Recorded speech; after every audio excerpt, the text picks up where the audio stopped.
The debate has raged for years. Who is the greatest tennis player of all time?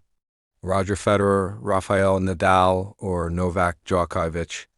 With 20 Grand Slam titles each, countless records broken, and their names etched into history. Each has a compelling case for the title of the GOAT. But perhaps the best way to answer this question is to hear from those who have faced all three on the court, the players who know what it's like to stand across the net from these titans of the game. Federer, Nadal, and Djokovic each have their own unique style. Federer's grace and elegance on the court are unmatched. He's effortless in his movement, and his shot making is, well, you just have to applaud sometimes.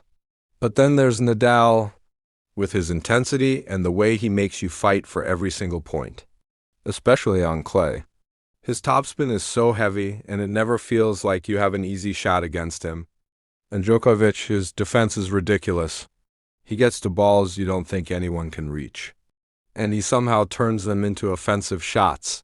His ability to return serves is probably the best I've ever seen. It's hard to say.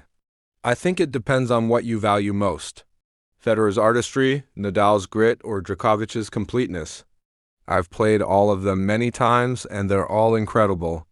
I'd say Federer is the toughest on fast courts. He makes you feel like you're constantly playing catch-up. Nadal, of course, is a beast on clay.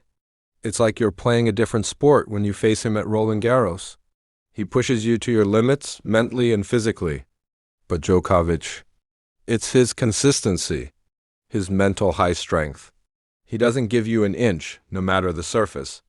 And his ability to adapt is what makes him so hard to beat. For some players, it's impossible to pick. But others, like Nick Kyrgios, are more definitive for me. The GOAT is Djokovic. Just look at his records, his head-to-head against both Nadal and Federer, the number of weeks at world number one, and how he's been able to dominate on all surfaces.